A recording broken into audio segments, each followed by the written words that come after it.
Hello प्यारे साथियों, SMG के ऑनलाइन प्लेटफॉर्म पे आपका स्वागत है बेटा। आज जो है हम भारत के भौतिक प्रदेश को ही हम आगे बढ़ा रहे हैं, तो उसी चरण में हम भारत का जो भौतिक प्रदेश है पार्ट 4 करेंगे बेटा। अभी इसके और भी पार्ट आएंगे। अभी सिर्फ हमने हिमालय को ही देखा है, हिमालय के बाद हमने मैदान को भी देखना है बेटा, मैदान प्रायद्वीप या पठारी प्रदेश को भी देखना है, तटीय मैदान और द्वीप समूह को देखेंगे। तो भारत का भौतिक प्रदेश है जो भारत के टॉपिक में सबसे लंबा जो टॉपिक रहता है वो यही रहता है। तो घबराइएगा नहीं, बहुत ही ईजी आसान तरीके से हम इसको कर रहे हैं, अपने कर लेंगे। तो मैं लिख देता हूं भारत का भौतिक प्रदेश, भारत का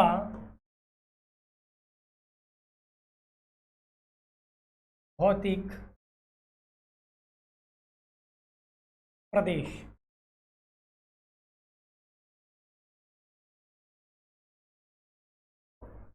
भाग क्या, बहुत इजी से लास्ट क्लास में बेटा हमने आपको कुछ भ्रंश के बारे में बताया था। लास्ट क्लास में मैंने जाते जाते हम चर्चा कर रहे थे भ्रंश के ऊपर। क्या कर रहे थे? चर्चा हम भ्रंश के ऊपर कर रहे थे। वृहद हिमालय,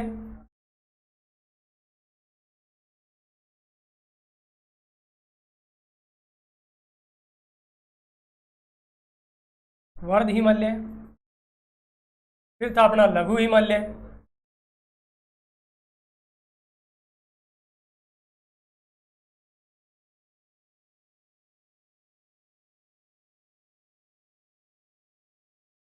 शिवालिक,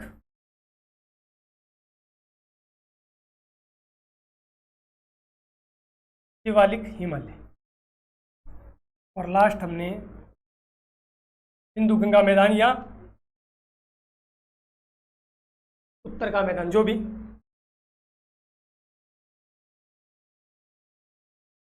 सिंधु गंगा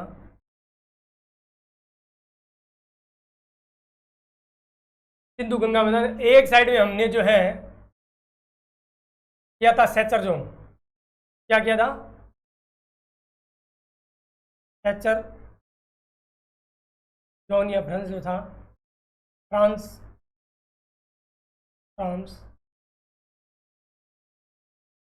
वर्ध हिमालय और लघु हिमालय के बीच में था MCT, मैन सेंट्रल थ्रस्ट,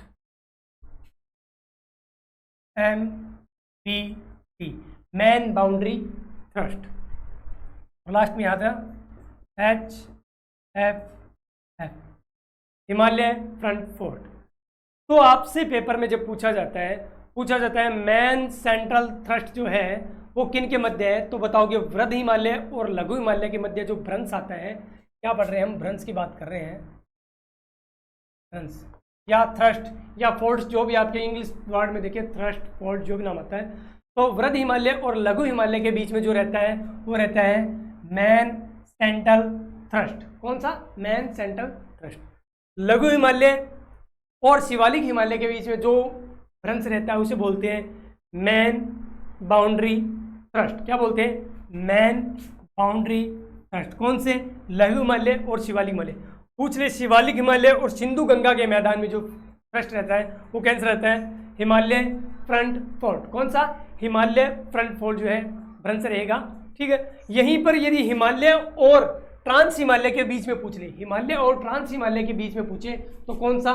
सैचर भ्रंश या सैचर जोन या सैचर थ्रस्ट जो रहता है। तो ये बेटा ये जो स्लाइड से हमें ये पता चला कि हिमालय के बीच में कुछ दरारें या भ्रंश है, उनको जो साइंटिफिक जो नाम दिया गया है वो क्या दिया गया है? MCT, MBT, HSF, man central thrust, man boundary thrust और हिमालय फ्रंट फोर्ट। ये 4 नाम आपको करने हैं। वही आपको सारी चीज़ जो क्लियर करनी होती है बेटा, सिर्फ और सिर्फ इतनी ही चीज़ आपको ये ड्रॉ करके देख लेना, याद करने की जरूरत नहीं होती है, सिर्फ ऐसे ड्रॉ करना आप। वर्ध हिमालय,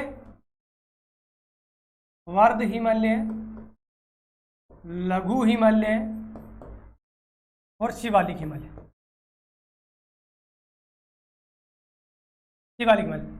हिमालय।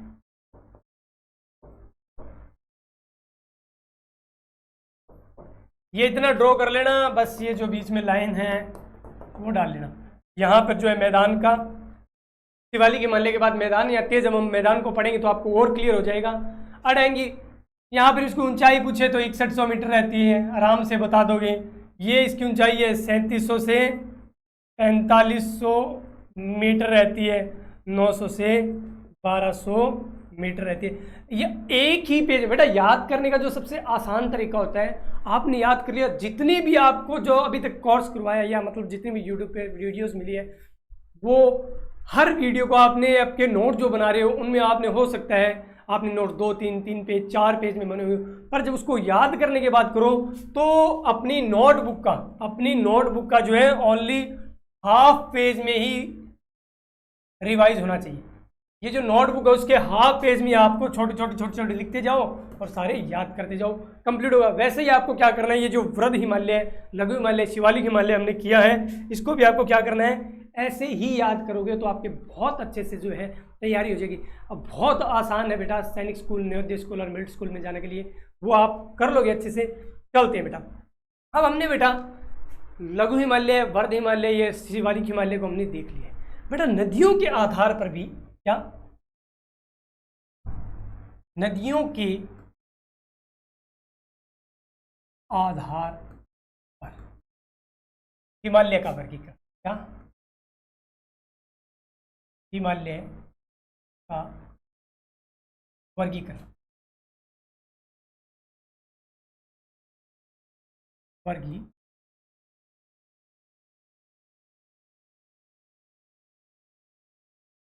बेटा हमने देखा नदियों के आधार पर भी हिमालय का वर्गीकरण किया गया है।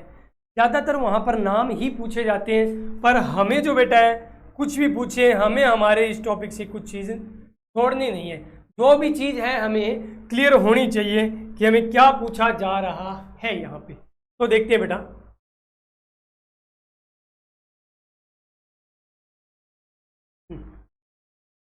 नदियों के आधार पर जब हम वर्गीकरण करते हैं बेटा,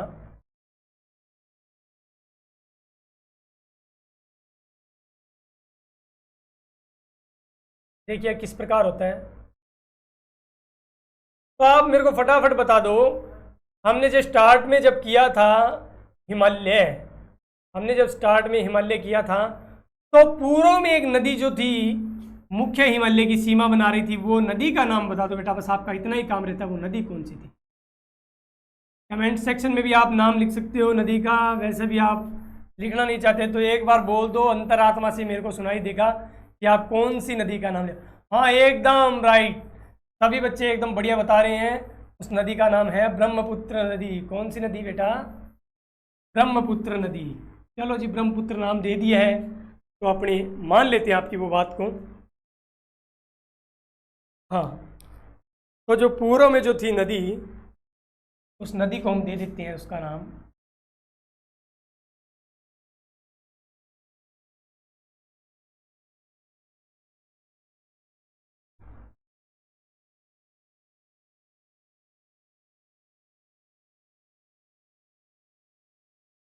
क्या?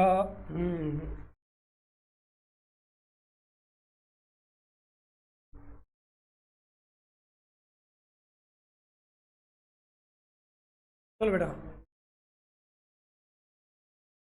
पूर्व में जो नदी थी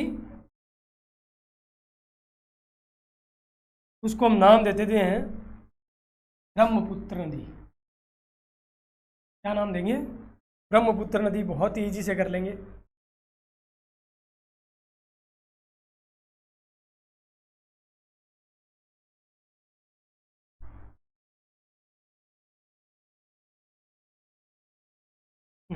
ठीक है, पूर्व में जो थी नदी कौन सी थी बेटा?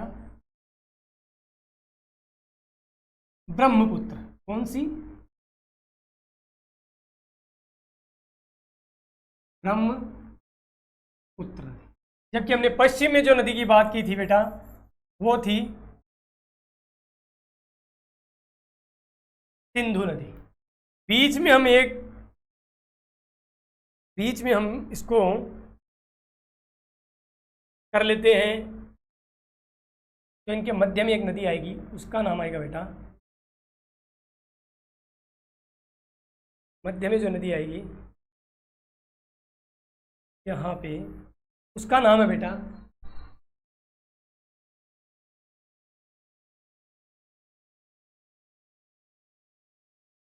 काली नदी,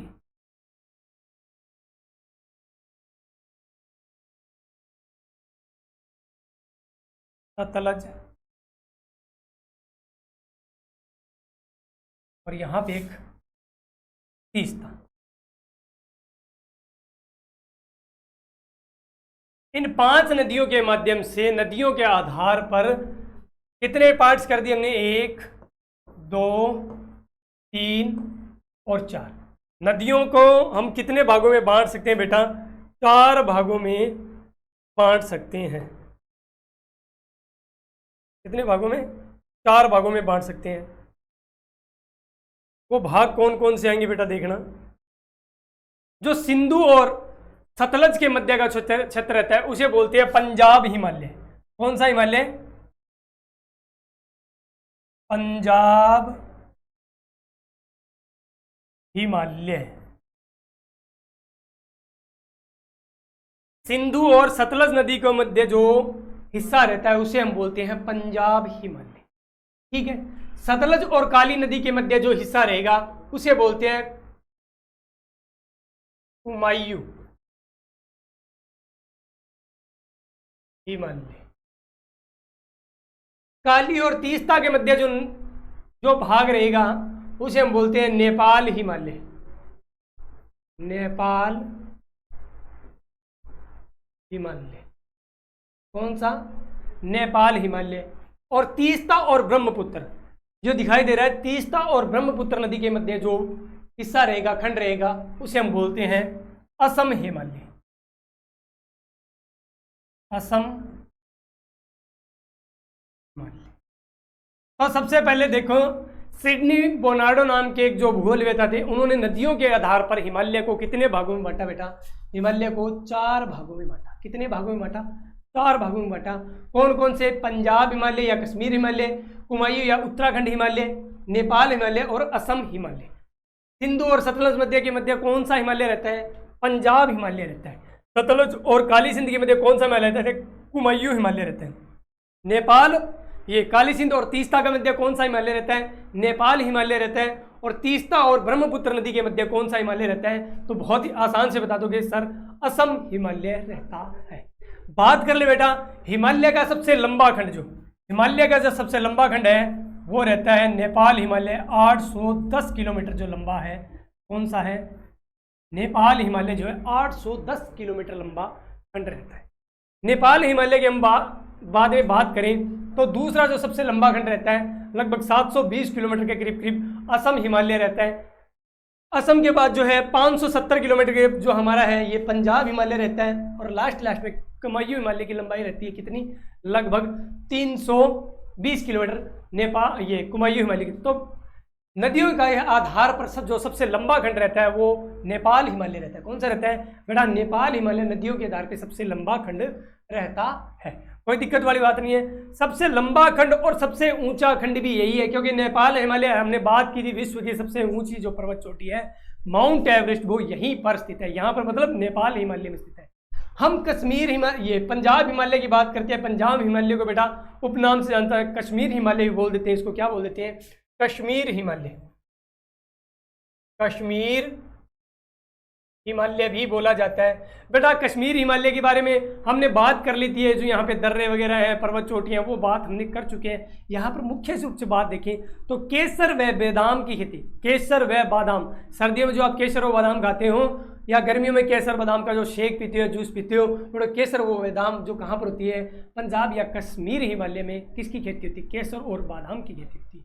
जब आप आओगे कुमायूं हिमालय के अंदर, कुमायूं हिमालय के अंदर आओगे तो जब आप जाते हो केदारनाथ, आप जाते हो बद्रीनाथ, आप जाते हो गंगोत्री, आप जाते हो यमुनोत्री, ये 4 धाम की यात्रा करने के लिए जाते हो। वो 4 धाम की यात्रा जो रहती है कुमायूं हिमालय के अंतर्गत रहती है। नेपाल हिमालय के बारे में कोई स्पेशल नहीं है। सबसे लंबा खंड है और दूसरा सबसे ऊंचा खंड है, और दूसरा सबसे लंबा खंड असम हिमालय रहता है। ये छोटी छोटी बातें करते ही हमारा ये जो बेटा है नदियों के आधार पर जो हिमालय का जो वर्गीकरण किया वो कंप्लीट होता है। इसको हम रिटन में लिख भी लेते हैं बेटा, ताकि आपको अच्छे से याद रहे। लिखेंगे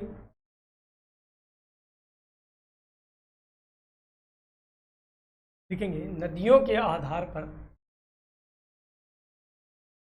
नदियों के आधार पर, नदियों के आधार पर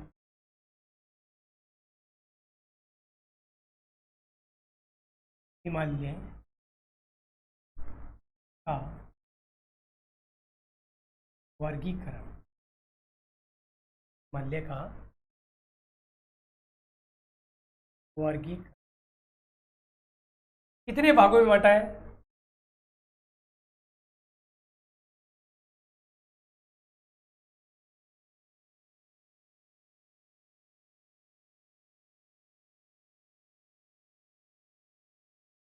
सिडनी बोनार्डो, नाम याद रखने की कोई ज़रूरत नहीं है, मेरे ध्यान में था तो बता दिया। सिडनी बोनार्डो जी ने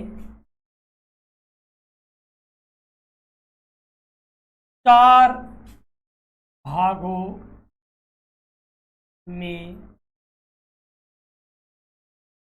बांटा। सिडनी बोनार्डो जी ने कितने भागों में बांटा बेटा? 4 भागों में इसे बांटा है।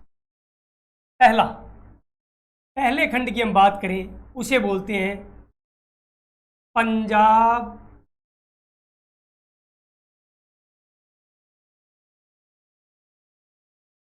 पहले जो खंड की हम बात करेंगे उसका नाम है पंजाब या कश्मीर हिमालय। पंजाब या कश्मीर हिमालय, पहला जो खंड आएगा वो आएगा पंजाब या कश्मीर। इसमें बेटा आपको जो बात स्पेशल लिखनी है कुछ नहीं, केसर व बादाम की कृषि की जाती है। इस खंड में केसर व बादाम की कृषि की जाती। क्लियर है? कुछ याद नहीं ज़्यादा। दूसरा जो वैष्णो देवी यात्रा कहाँ पे है? पंजाब या कश्मीर हिमालय के अंदर की थी, माँ वैष्णो देवी का मंदिर। क्लियर है? क्लियर है। दूसरा जो खंड आता है उसे हम बोलते हैं बेटा हुमायूं हिमालय। हुमायूं हिमालय क्या रहेगा? हुमायूं हिमालय रहेगा। यहाँ पर हमें केदारनाथ,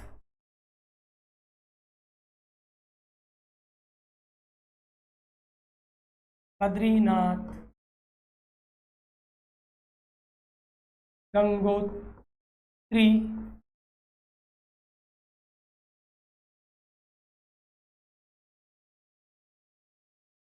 केदारनाथ, बद्रीनाथ, गंगोत्री,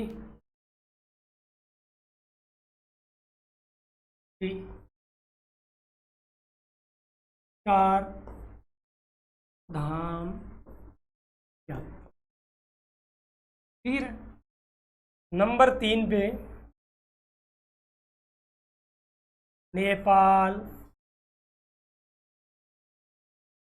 हिमालय, पर 3 पे आता है हमारे सामने नेपाल हिमालय। सबसे लंबा खंड, सबसे लंबा खंड, सबसे ऊंचा, सबसे लंबा खंड व सबसे ऊंचा जो खंड रहता है वो कौन सा रहता है बेटा? नेपाल हिमालय रहता है। सबसे लंबा खंड व सबसे ऊंचे खंड की हम जब बात करेंगे तो वो नेपाल हिमालय। और नंबर 4 की बात करेंगे असम हिमालय।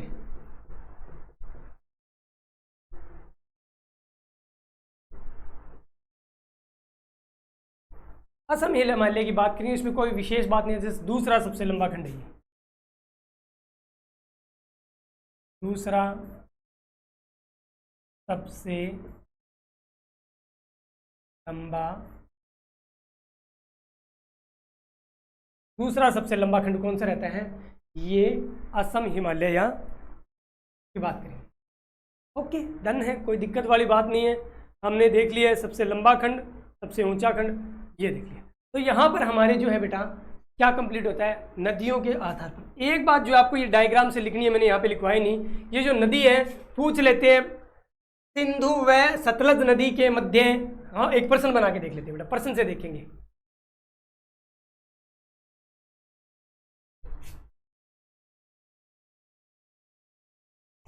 पर्सन लिखते हैं,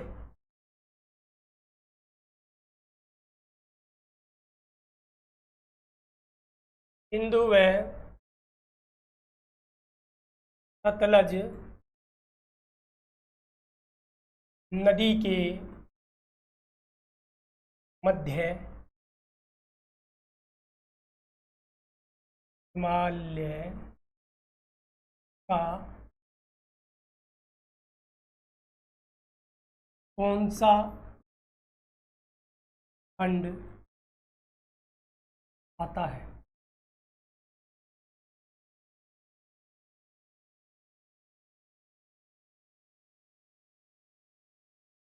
कौन सा खंड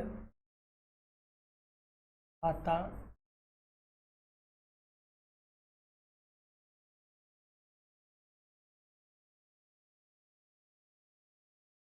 हिमालय कौन सा खंड आता है? ऑप्शन रहते हैं बेटा आपके सामने, ये Punjab Himalaya, option B Assam Himalaya, option D Nepal Himalaya, option C, option D Kumaon,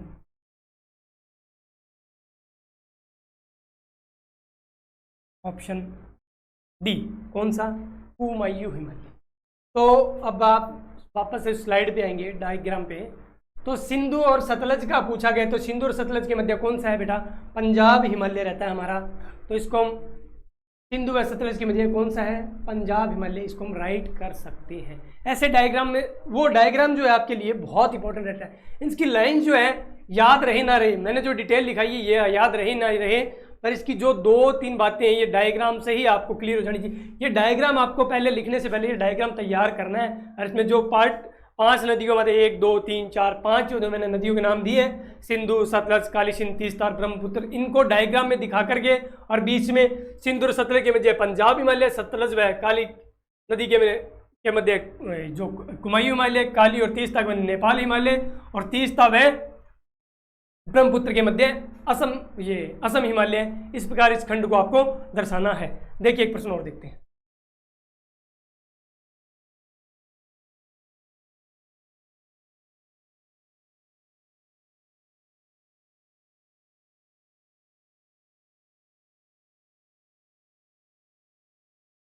Assam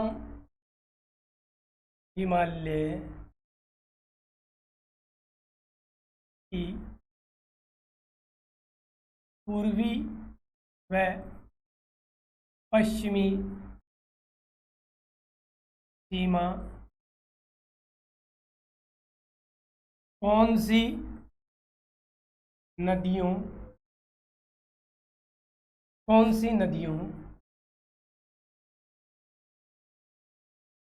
द्वारा बनती? असम हिमालय की पूर्वी व पश्चिमी सीमा कौन सी नदियों द्वारा बनती है? ऑप्शन आएंगे ये,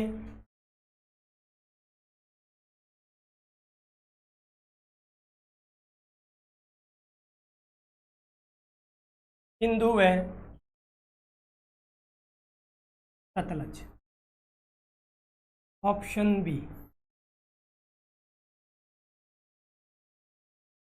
सतलज व काली, ऑप्शन सी काली व तीस्ता, ऑप्शन डी तीस्ता व ब्रह्मपुत्र। अब देखिएगा,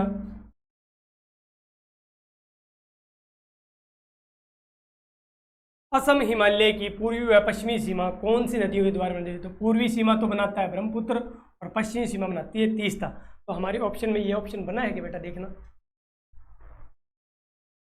हमारे ऑप्शन में ये ऑप्शन बना है ब्रह्मपुत्र और तीस्ता। पूर्वी सीमा जो बनाती है ब्रह्मपुत्र नदी और पश्चिमी सीमा बनाती है तीस्ता नदी। तो ऑप्शन बन रहा है, तो हमारा यहाँ पर राइट आंसर ये हो जाता है। तीसरा जो यहाँ पर प्रश्न बनने की जो संभावना रहती है हमारे पास में, वो ये रहती है नदियों के आधार पर हिमालय का सबसे लंबा खंड कौन सा?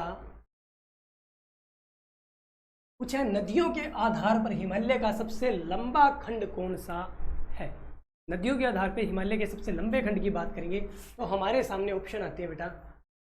हमने पहले देख लेना है, ये देखिए ये जो डायग्राम है यहाँ पर हमने देखो नदियों के आधार पे आपके लंबे खंड की बात की, तो ऐसे ही ऑप्शन बनने हैं, ऐसे ही इस पे ऑप्शन बनेंगे। तो ऑप्शन देख के हम बात करेंगे, इस हिसाब से रहता है कि ऑप्शन बनाता हूँ मैं।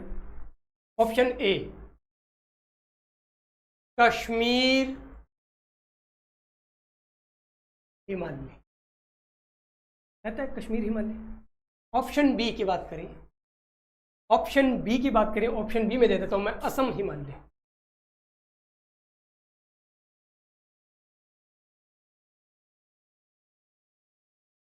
ऑप्शन सी की बात करता हूं मैं यहाँ पे,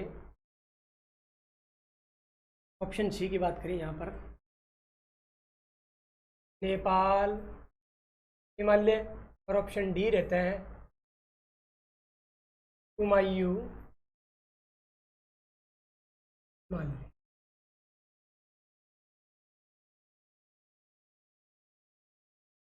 तो हमने सबसे लंबे खंड की बात की थी, जो नेपाल हिमालय है वो हमारा सबसे लंबा खंड रहता है। तो बहुत ही इजीली हम कर लेंगे, कोई दिक्कत वाली बात नहीं है। आपका सपना साकार करने के लिए हम आपके लिए हमेशा तैयार खड़े हैं, बिल्कुल निःशुल्क सुविधा के लिए। तो आपको मैं 1 मिनट में दोबारा बता देता हूँ आज हमने क्या क्या स्टडी किया बेटा। आज हमारे मुख्य रूप से तो एक ही पेज पे सारी स्टडी थी, एक ही स्लाइड पे हमने सब कुछ कंप्लीट कर लिया था। हमने देखा था कि सिडनी बोनार्डो जी ने नदियों के आधार पर हमें जो है हिमालय को 4 भागों में बांटे। सिडनी बोनार्डो जी ने नदियों के आधार पर हिमालय को 4 भागों में बांटा।